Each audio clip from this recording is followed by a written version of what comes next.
Bora lá, pessoal, para a nossa segunda parte de poder legislativo. Eu quero discutir com vocês a partir do artigo 48 da Constituição. Nós vamos tratar aqui das competências do Congresso Nacional, também a formação e competências da Câmara dos Deputados e no Senado Federal. Eu já adianto que eu não vou tratar de inciso por inciso todos os incisos, né, do artigo 48 e seguintes da Constituição. Eu vou fazer isso para os alunos do UNE em áudio na semana que vem, tá certo? Para quê? Para evitar que fique algo extenuante, que o vídeo fique muito grande, muito maçante.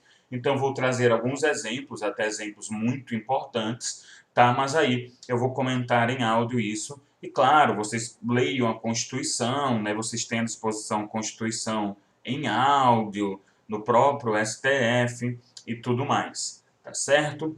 Então, bora lá para as competências do Congresso Nacional no artigo 48.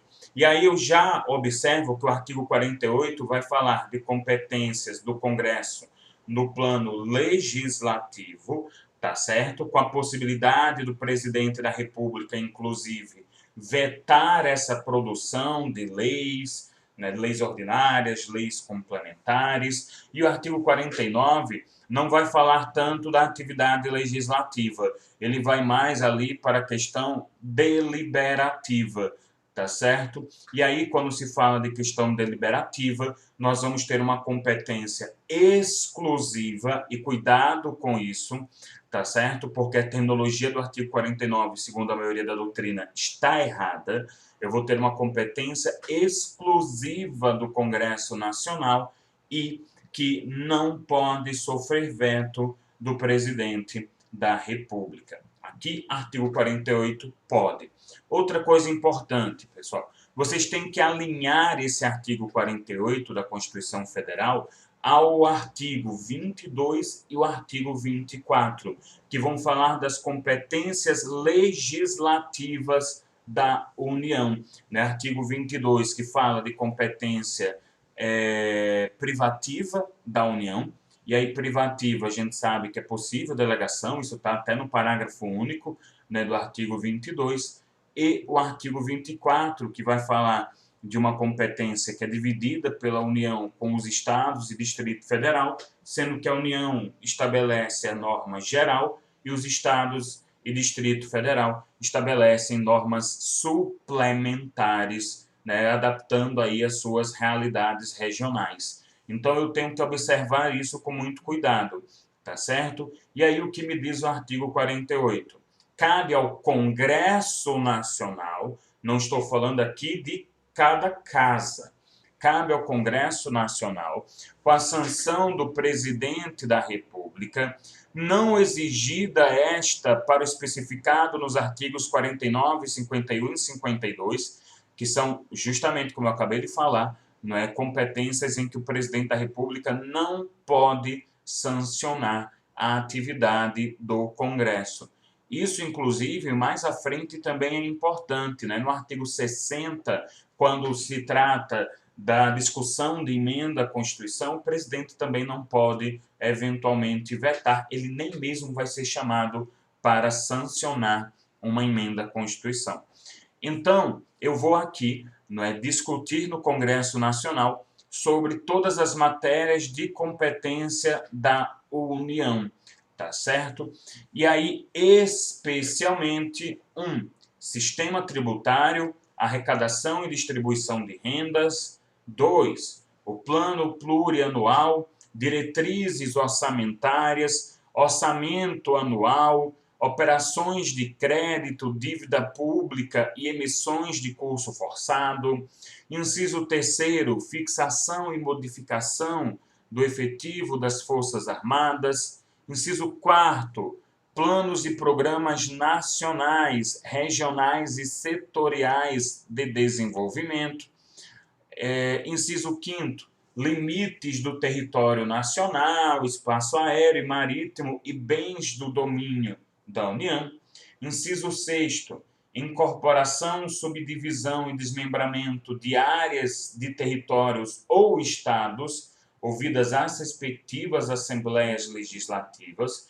Vocês vão lembrar que eu discuti lá no artigo 18, pessoal, né? No artigo 18 da Constituição Federal, quando falei da criação, da transformação em si dos entes da federação, eu discuti sobre essa transformação de território, que apesar de não ser ente da federação, estava lá no artigo 18, e mostrei para vocês que me basta uma lei complementar para a criação, modificação, extinção, né, de um novo território.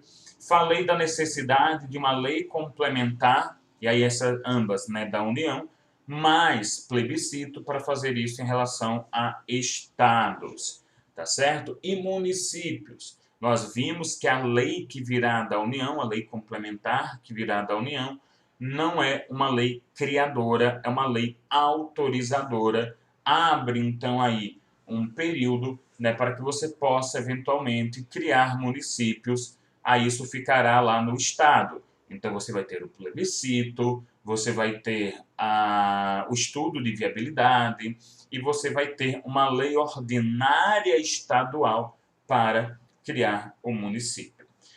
Também, transferência temporária da sede do governo federal. Depois, inciso 8º, concessão de anistia. Tomem cuidado, pessoal. Vocês estudam isso, inclusive, estudaram isso em Direito Penal no semestre passado. Graça e indulto são concedidos pelo presidente em decreto executivo. A anistia depende de lei, né? Estou falando aqui de algumas causas extintivas de punibilidade. Então, a anistia depende de lei que virá do Congresso Nacional. E, inciso 9º, organização administrativa, judiciária do Ministério Público, da Defensoria Pública da União e dos territórios, e organização judiciária do Ministério Público do Distrito Federal. Tomem cuidado aqui, porque eu discuti com vocês lá em Distrito Federal que o DF tem uma autonomia diferente dos outros membros da federação. Todos os membros têm a chamada autonomia política, essa autonomia que se subdivide em poder de auto-organização, de auto-legislação, em autogoverno, auto-administração, mas o Distrito Federal possui uma autonomia parcialmente tutelada pela União, e aqui eu tenho uma justamente já das comprovações, né? A União não vai se meter ali na organização do Judiciário e do Ministério Público de cada um dos estados, tá certo? Isso daí cada estado é que vai fazer. Ela organiza o MPU, a Defensoria Pública da União, e o Judiciário, né, da União, e em relação, tá certo, ao Distrito Federal. Então, a gente tem essa tutela aí que é feita. E aí, duas coisas importantes, pessoal. Primeiro, quando se fala aqui do Congresso Nacional, não quer dizer necessariamente casas conjuntas. Pode ser, né, que eu tenha aí sim atividade conjunta das casas, pode ser basicamente que eu tenha atividade delas, cada um no seu momento. Por exemplo, tem um projeto de lei que vai ser discutido primeiro em uma casa, que a gente costuma dizer que é uma casa primária, originária, tanto pode ser a Câmara quanto o Senado, e depois eu tenho a casa secundária ou de revisão, que aí vai ser a outra, tá certo? Outra coisa importante, nós vamos ver mais à frente, no artigo 61 da Constituição, é que todas essas matérias eu vou ter ali uma certa divisão de quem vai ter a legitimidade para a propositura do projeto de lei. Eu vou ter, em casos, por exemplo, esse inciso 9º, que a legitimidade vai ser o do Ministério Público, do próprio Poder Judiciário. Em relação às Forças Armadas, vai ser, né, do Poder Executivo. Então, eu vou ter o debate, a criação da norma, da lei, né, aqui no Congresso Nacional, que pode ter sido provocada por qualquer um dos legitimados do artigo 61, inclusive até membros do próprio Congresso, e depois vai passar para a sanção ou veto presidencial. Eu vou ter aí o artigo 49, que vai tratar da competência do Congresso, mas uma competência mais a nível de deliberação.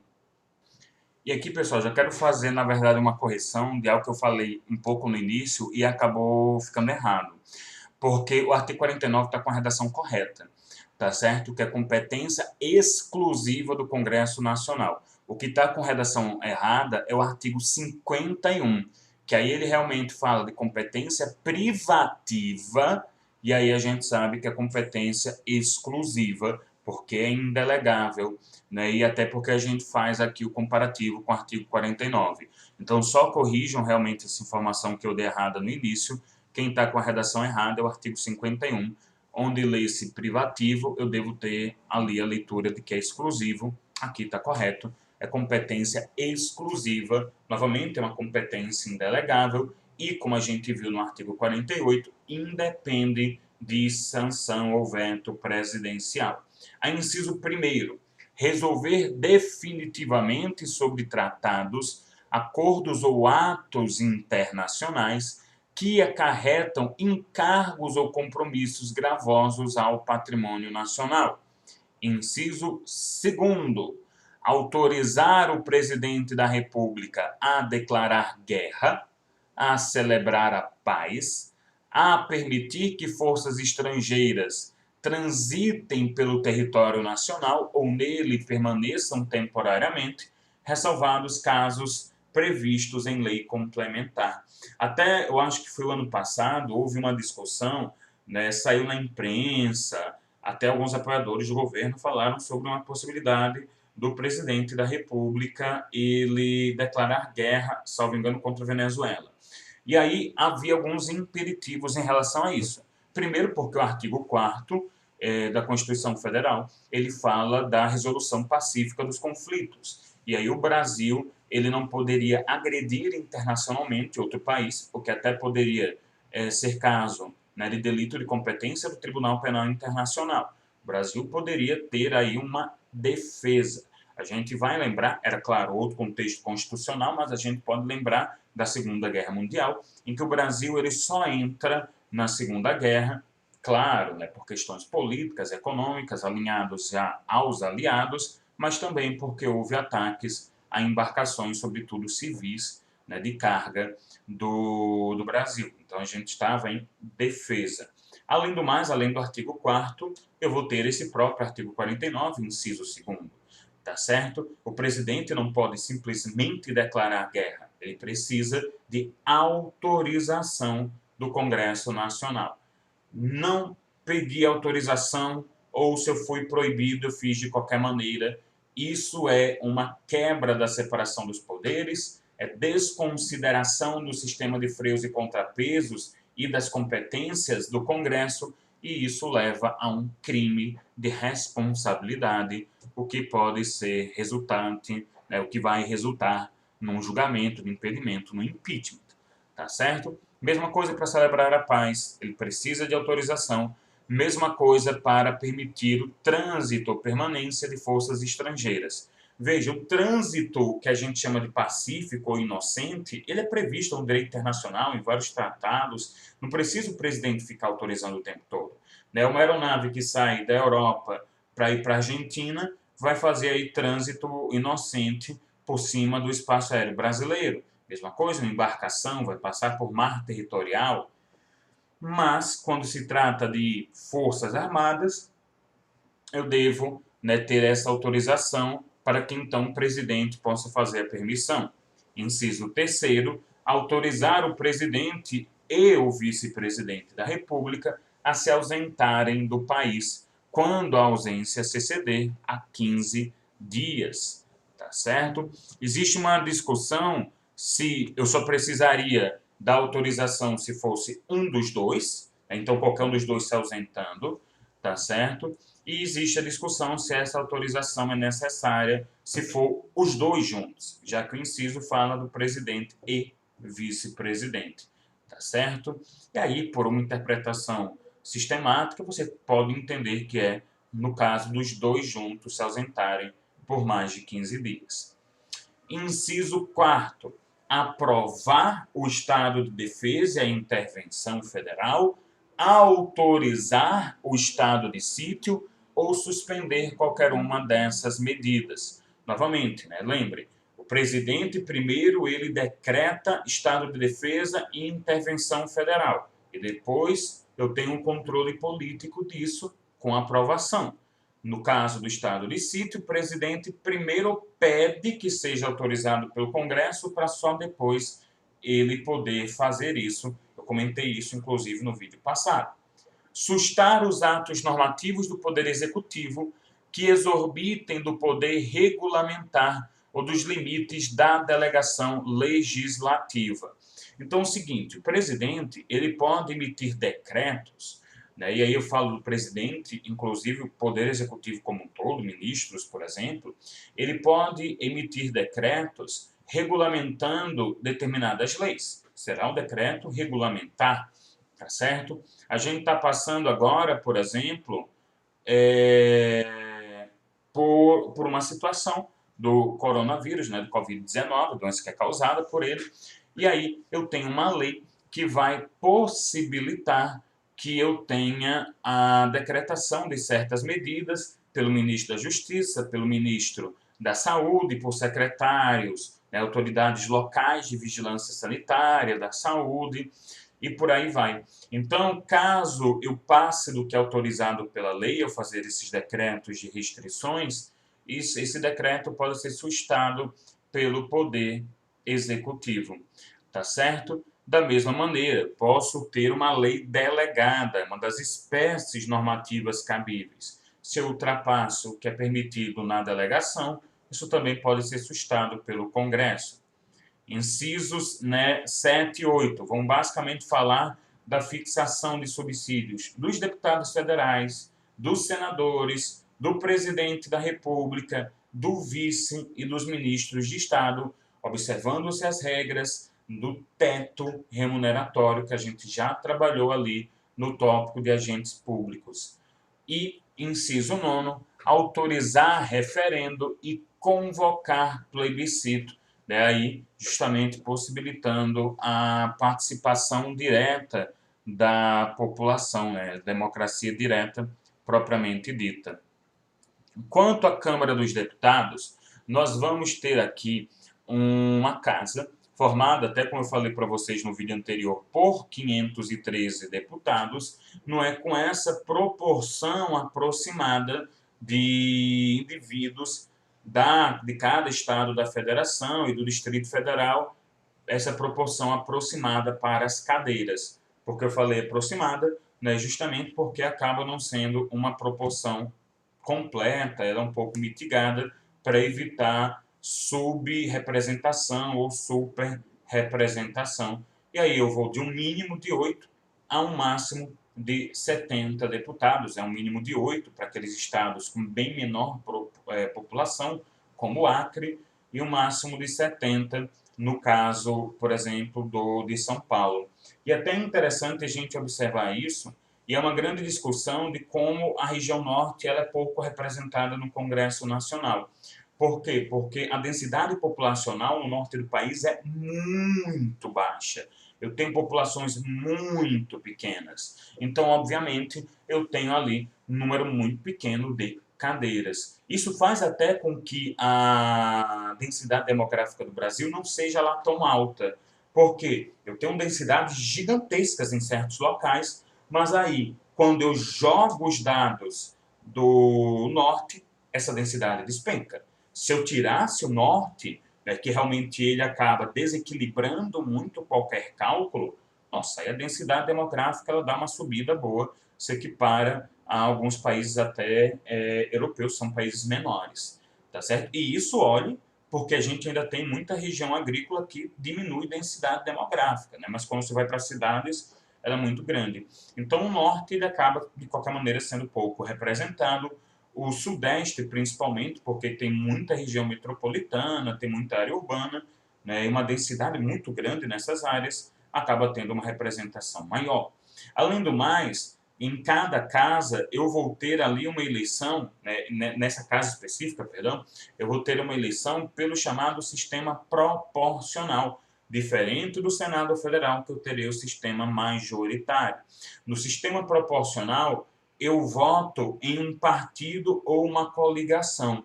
Ah, mas eu votei, na verdade, em fulano de tal. Eu votei, né, no deputado... Meu Deus do céu, deixa eu falar alguém neutro. No deputado Sérgio Reis. Eu votei nele. Mas, na verdade, os votos dele vão para o partido ou coligação.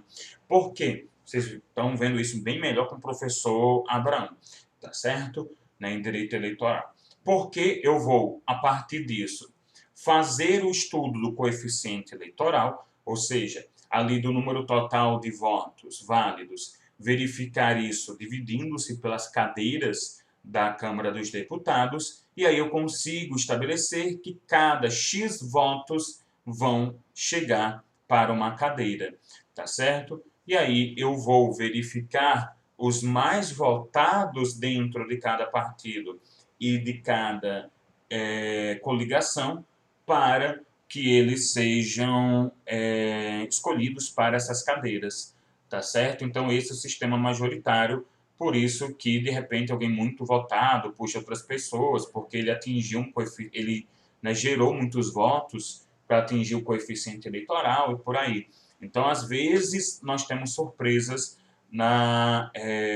nesse sistema proporcional, né? Muito lembrado por alguns quando o Tiririca ele foi eleito com um número muito expressivo de votos, ele acabou puxando outros parlamentares, como, por exemplo, o delegado Protógenes Queiroz. E vocês vão observar na Constituição Federal algumas exigências para que alguém seja eleito deputado federal. Então, por exemplo, ele deve ser brasileiro nato ou naturalizado. Na maioria está lá pelo artigo 12 e o artigo 14 da Constituição. Agora, nato naturalizado, ok, mas para ser o presidente da Câmara, né, o presidente da mesa diretora, ele deve ser brasileiro nato, já que, afinal, o presidente da Câmara, né, o que preside a mesa diretora da Câmara, ele está na linha sucessória do presidente da República, que também deve ser brasileiro nato.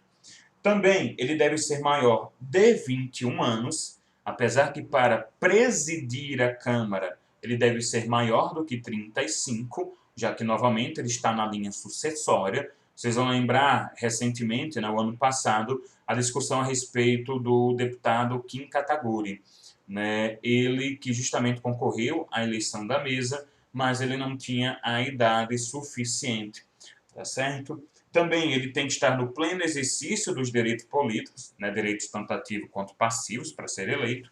Ele deve ter, obviamente, alistamento eleitoral, se ele for homem, alistamento militar, tá certo? Um domicílio eleitoral na circunscrição em que ele está se candidatando. E aí, veja, tem até uma discussão se ele precisa residir. Tem gente que nem reside, só tem um domicílio eleitoral, só vota naquele estado, tá certo? E, obviamente, filiação partidária, embora essa seja dispensada para militares em certas situações, que é só dar uma lida no artigo 14 da Constituição Federal, tá certo? E aí, quais seriam as competências da Câmara? Aí sim, tá uma redação errada, como eu falei para vocês, né, que eu tenho aí a competência privativa, enquanto, na verdade, o que a doutrina diz é que eu teria competência exclusiva. Lembrando que, por força do artigo 48, eu também não preciso de veto, né? Não posso, na verdade, nem ter veto presidencial. Então, autorizar por 2/3 de seus membros, olha aí, uma maioria qualificada, a instauração do processo contra o presidente e o vice-presidente da República e os ministros de Estado.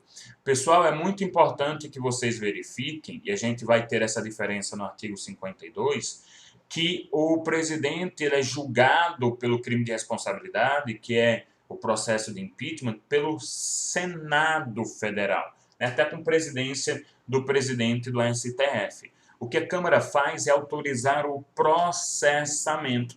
Até a gente diz no processo penal que isso é uma condição específica constitucional para o desenvolvimento da ação penal nesse caso específico, tá certo? Isso, inclusive, também se aplica a crimes comuns, para que o presidente, o vice e os ministros de Estado sejam julgados por crimes comuns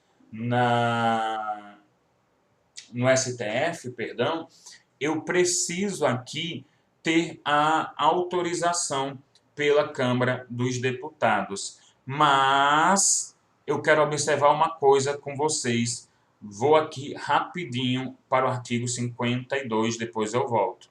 O artigo 52, ele diz que o Senado ele vai julgar o presidente, ok, o vice-presidente, ok, mas, veja, tem mais gente, né? Os ministros também de Estado, mas tem bem mais gente. O Senado vai julgar, né, em crimes de responsabilidade os comandantes da Marinha, do Exército, da Aeronáutica, desde que nesse caso específico sejam ali crimes políticos e conexos ao do presidente. Veja, o presidente pode ser julgado por crime de responsabilidade, o vice-presidente também, mas os ministros de Estado e chefes das Forças Armadas, né, os comandantes das Forças Armadas, por crime de responsabilidade, só se conexos ao presidente da República. Praticado junto, não, tem que ter aí uma coautoria. Mas tem um detalhe que eu peço que vocês prestem atenção. No artigo 51, eita, que estão aqui cortando alguma coisa ou com uma furadeira. Deixa eu só ir ali, fechar a janela e morrer de calor. Então, bora lá continuar essa aula. Eu tenho 5 minutos antes de morrer. Bora para voltar aqui. Então, veja, lá no artigo 51, eu não falei de autorizar julgamento dos comandantes da Marinha, do Exército e da Aeronáutica, porque eles são julgados por crime de responsabilidade no Senado, mas eu não preciso da autorização pela Câmara. A Câmara só autoriza o julgamento do presidente, do vice e dos ministros, de Estado. Mas, lembrando, ministros de Estado e comandantes das Forças Armadas só são julgados por crime de responsabilidade no Senado se tiverem praticado esse crime de maneira conexa, então ali em coautoria com o presidente, o vice e os ministros de Estado. Também, eu vou ter aí no inciso 2º, né, do artigo 52, o processo e o julgamento dos ministros do Supremo Tribunal Federal, dos membros do Conselho Nacional de Justiça e do Conselho Nacional do Ministério Público, né? Então do CNJ e do CNMP, o Procurador-Geral da República e o Advogado-Geral da União nos crimes de responsabilidade. Pessoal, crime de responsabilidade é crime político. Estou fazendo o impeachment de todos esses indivíduos. Isso não impossibilita, né, ou seja, não afasta a possibilidade deles serem julgados civilmente por improbidade administrativa ou serem julgados penalmente por crimes. Tá? Então, eu posso ter também o julgamento desses indivíduos aqui no inciso 2º e, novamente, eu não preciso de autorização da Câmara. A Câmara só autoriza o processo e julgamento do presidente, do vice e dos ministros de Estado. Aproveitando que eu já estou aqui no artigo 52, parágrafo único ainda sobre esses julgamentos vai dizer o seguinte: nos casos previstos no inciso 1º e no inciso 2º, funcionará como presidente o presidente do Supremo Tribunal Federal. Vocês vão lembrar que no impeachment da Dilma, quem presidia as sessões do Senado era o ministro Lewandowski, tá? Já que ele, à época, era o presidente do STF. Ah, meu Deus, vai ter agora o impeachment do Bolsonaro. Vamos imaginar que isso potencialmente ocorresse. Né? Seria o Toffoli, atualmente, e se por acaso isso ocorrer no final após o final, né, do mandato do Toffoli, seria o próximo presidente.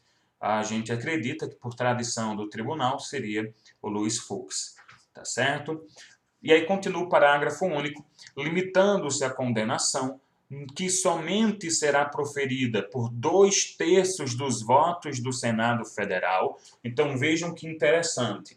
Qual é ali o mínimo, a maioria mínima, que é uma maioria qualificada, exigida para a Câmara aprovar o julgamento, o processo de julgamento do presidente, do vice e do ministro de Estado? 2/3. Qual é aqui a maioria que é qualificada também para que o Senado condene esses indivíduos do inciso 1º e 2º? Também 2/3. Então, limitando-se a condenação à perda do cargo com inabilitação por 18 anos para o exercício de função pública, sem prejuízo das demais sanções judiciais cabíveis. Novamente, né, isso não impede a responsabilização penal ou civil. Mas vejam aqui, eu tenho duas penas que são cumulativas, que é perda do cargo com, então, e inabilitação política por 8 anos. Isso foi o que aconteceu com o Collor, por exemplo. Ele teve a aplicação das duas penas, tanto que ele demorou um tempão para voltar, e aí o Collor atualmente, né, senador. Mas isso gerou uma discussão jurídica muito grande, eu não vou nem entrar no aspecto político, que não é o caso, mas uma discussão jurídica muito grande no impeachment da Dilma. Por quê? A presidente Dilma Rousseff, né, atualmente ex-presidente Dilma Rousseff, ela foi condenada apenas à perda do cargo político. Ela não foi condenada à inabilitação por 8 anos para o exercício de função pública. Função pública nós já estudamos. Função política, então ela poderia, né, eventualmente se candidatar, e também o funcionalismo público. Ela poderia ser chamada, né, para um concurso público, um contrato temporário como professora, um cargo comissionado, ainda como agente política, além da candidatura, ela poderia ser secretária, né, governamental, secretário de governo do DF, de município, e aí separaram as penas, julgou-se e aprovou-se a pena da perda do cargo, o impeachment, o impedimento propriamente dito, mas não se determinou a condenação pela segunda pena, e isso gerou um grande debate, né? Alguns indivíduos dizendo que sim, foi até o entendimento do STF, que poderia ter o desmembramento dessas condenações, né? E outros dizendo que eu não poderia ter o desmembramento, já que é uma pena cumulativa, como tantas outras que eu tenho no direito penal. Vai para furto, eu tenho uma pena de 1 a 4 anos e multa. E o com teria o mesmo sentido de e. Particularmente, eu acho que foi indevido o desmembramento, tá certo? Eu não vou fazer comentário político, né? Não me cabe, como professor, ficar nesse momento fazendo palanque, não fazendo palanque. Ela praticou crime de responsabilidade? Tudo indica que sim, né? Pelo que a gente conhece da denúncia e do que foi apresentado. Eu nunca vou dizer 100% porque eu não li os autos na sua íntegra. Mas, né, o artigo constitucional e a lei de impeachment que tratam dos crimes de responsabilidade são tão amplos que você vai ter, sim, a possibilidade dela ter cometido impeachment, com todo mundo. Né? Vários presidentes, o atual já cometeu crimes de responsabilidade, vários anteriores também teriam cometido, tá certo? Então, ela supre a questão jurídica, supostamente, ela supre a questão política, houve, né, um interesse político para que ela fosse impeachmentada, para que ela fosse impedida, lembrando que é um julgamento jurídico político, é um julgamento por crime de responsabilidade, né? E aí entendeu-se apenas a perda do cargo, mas não a inabilitação por 8 anos, ao meu ver, né? Pelo contexto, ela poderia ter sido condenada, sim, novamente, é uma análise superficial, tá certo? E eu li a petição, li algumas provas, não sei o quê, mas, novamente, não tive acesso a documento, eu não posso dizer, nossa, 100%. Né? E, ao que tudo indica, ela deveria ser condenada, mas, se fosse condenada, que fosse a pena cumulativa, tá certo? Eu não acho que seria correto, até por interpretação mesmo, na interpretação literal, ter tido essa separação. Mas ela aconteceu, inclusive, com determinação, com entendimento do STF. Voltando aqui para o artigo 51, inciso 3º, elaborar seu regimento interno. Até aí, né, o Congresso tem esse direito, até aí o Senado tem esse direito. Inciso 4º, dispor sobre sua organização, funcionamento, polícia, criação, transformação ou extinção dos cargos, empregos e funções de seus serviços e a iniciativa de lei para fixação da respectiva remuneração, observando-se os parâmetros estabelecidos na Lei de Diretrizes Orçamentárias. Então, por óbvio, né, tanto ter o seu regimento, as suas normas internas, quanto organizar o seu funcionalismo, o seu orçamento. E a eleição dos membros do Conselho da República. E aí vocês vão ver, inclusive, que o artigo 52, que trabalha com as competências do Senado, também discute a eleição dos membros do Conselho da República pelo Senado. E a gente vai deixar para discutir isso melhor com o Poder Executivo, né? Já que o Conselho da República é um dos órgãos consultivos do Presidente da República, junto com o Conselho de Defesa Nacional.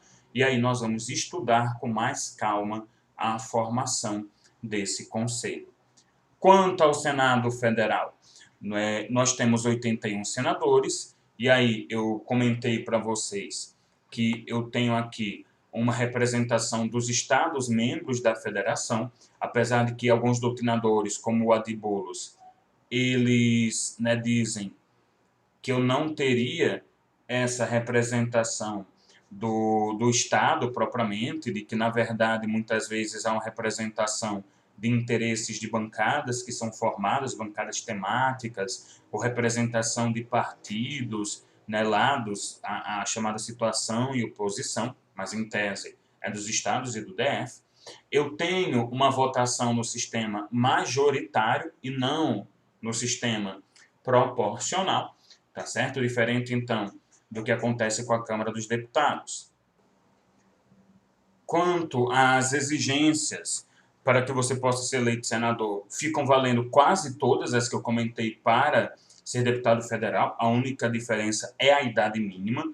Lá eu tinha 21 anos, apesar que para ser presidente da Câmara precisaria ter 35. Aqui já estabeleço um limite mínimo de 35, tá certo? Como eu tenho um sistema majoritário em que eu voto diretamente no senador, eu já o elejo com suplentes, diferente do que eu vou ter na Câmara dos Deputados. A gente vai trabalhar com perda, né, do cargo e aí inclusive suplência, que lá você vai ter um suplente dado o coeficiente, a ordem lá do partido. Aqui eu já me elejo como suplente. A gente pode lembrar, por exemplo, da Fátima Bezerra, governadora atual do Rio Grande do Norte, né, que ela foi eleita senadora, junto com suplentes, inclusive o Jean Paul Prats estava lá, e ela se tornando governadora, renuncia ao mandato e eu vou ter a suplência do Jean Paul Prats. E eu não tenho a renovação integral a cada legislatura, né, como eu vou ter na Câmara dos Deputados. Lembrando que legislatura é aquele período de 4 anos, de 1º de janeiro do primeiro ano até 31 de fevereiro do 4º ano subsequente. Eu tenho aqui uma renovação parcial de 1/3, 2/3, 1/3, 2/3. Quanto às competências do artigo 52, novamente, né, a doutrina vai dizer que não são competências privativas, mas exclusivas. Eu já trouxe os exemplos do inciso 1º e 2º, e aí eu quero falar com vocês a respeito dos próximos incisos. Lembrando novamente que eu tenho aqui apenas exemplos, tá certo? Para não ser muito extenuante. Então, inciso 3º, né, como eu até comentei com vocês, em voto secreto e voto extensivo. Aprovar previamente por voto secreto após a arguição pública. Então, eu tenho uma arguição pública, uma sabatina, né, que é publicizada, inclusive na TV Senado, e aí eu vou fazer o voto secreto. Veja, a arguição é pública. A arguição privada, secreta, no próximo inciso. Então, a arguição, a sabatina é pública, o voto que é secreto. E aí, aprovar os magistrados, nos casos estabelecidos nessa Constituição. Então, ali, né, ministros do STF, por exemplo, os ministros do Tribunal de Contas da União, indicados pelo presidente da República. A gente, depois da prova, vai trabalhar com o TCU. E vocês vão ver que a formação ela é híbrida, tem escolhas do Congresso, tem escolhas do presidente. e a escolha do presidente antes da nomeação deve ser aprovada previamente. A escolha de governador do território, os presidentes e e diretores do Banco Central, o Procurador-Geral da República, né, o PGR, e os titulares de outros cargos que a lei, uma lei ordinária, então, vai determinar. E aí, inciso 4º, aí sim, aprovar previamente por voto secreto, após arguição em sessão secreta, a escolha de chefes de missão diplomática de caráter permanente. Essas missões diplomáticas para eventos, vai ali, né, para a reunião do G20 e tudo mais, são missões temporárias que não dependem de autorização do Congresso. Já uma missão diplomática permanente, ela precisa dessa aprovação prévia e também eleger os membros do Conselho da República. Então a gente fica por aqui, tá certo? Próxima quinta, nós vamos trabalhar com o Estatuto do Congressista.